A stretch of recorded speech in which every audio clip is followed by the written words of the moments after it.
this is a big game for the Bills. They're laying 8.5 points here at home. Would you feel comfortable with the snow, 31 inches, to take the Bills laying the points, or with all of that uncertainty and the way that the Browns are kind of playing right now, especially, on the defensive side of the ball, could they maybe steal a win here?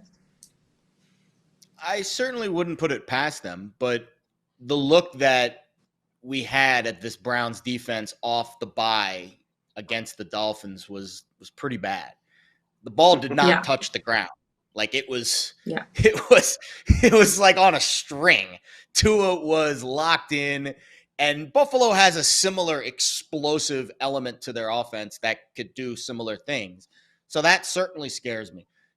You're right. The story of this game is absolutely the weather. The problem is we're recording this on a Wednesday. We have no idea what the actual impact of the weather will be. Snow matters, wind matters more. If it's debilitating snow, obviously things will change. We did see the total drop 4 points. So the market believes the weather will have a major impact on this game. But there's been moments where we've bet weather on Wednesday and on Sunday it's not as bad as we anticipate.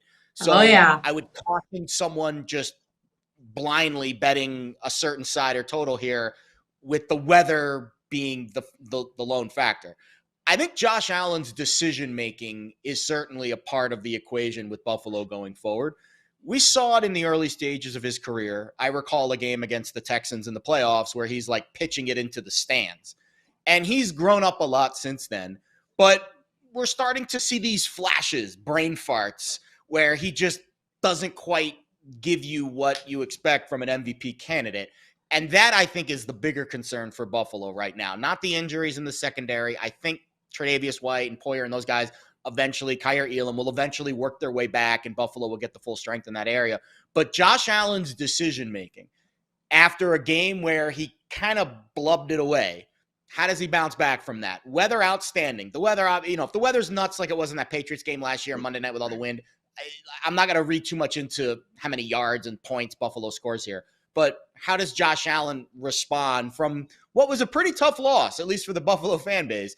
And we'll see how the Yeah. elbow looks as well. But I think, again, 8.5 with a total of 42.5. Buffalo's going to have to play a pretty good game, and they're going to have to stop the run for Cleveland if they want to cover this number. Yeah, the Bills need to get their ish together, and Josh Allen does need to get out of his own way, because right now he's making those mental errors, Tank. And as a former player, like, when you start to make those mental errors, you don't want to keep going down that rabbit hole, right? I mean, the Browns haven't won against the Bills on the road since October of 2009. It's been about 13 years since then. Do you think the Bills laying the points? We know meteorologists are not paid on accuracy, but with the snow coming, can the Bills cover the 8.5 points and Josh Allen get out of his own way? Yeah, I mean, there's a lot of great points when you look at this matchup. I was looking at the AFC East standings. I mean, we do know that Buffalo is third in the AFC now, right? Yeah. Like it Mm-hmm. happens fast. So Buffalo's third in the AFC East. We have a Cleveland Browns defense that's coming in that the Miami Dolphins didn't have to punt against the last game. So I mean, that shows Yeah. how bad they were. At the same time, you have a Josh Allen who, as Jared said, made some dumb mistakes in key moments, and he's supposed to be an MVP caliber quarterback who also has a UCL injury. So I would think that if you have this guy who's injured, he throws the ball 43 times, and you seem to lose a couple of games in a row, you probably want to flip the switch and just try to figure out something totally different to kind of get your season back on track. So to me, you have all those things that happen along with inclement weather. They'll probably lean more heavily on the running game. We had some success from Devin Singletary in the red zone when he was able to score their first two touchdowns.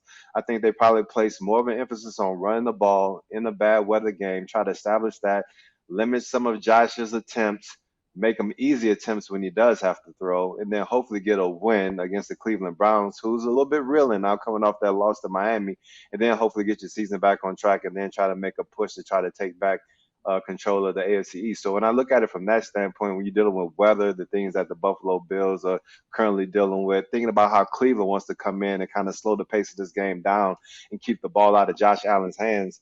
Nick Chubb only had 11 carries, 63 yards in the tub. I expect them to Mm-hmm. double his carries. Everything to me says that this game should go under the 42 and a half just because it's going to be more of a ball control approach in that weather and just trying to eke out and grind out a win with both of these teams kind of coming in on shaky ground.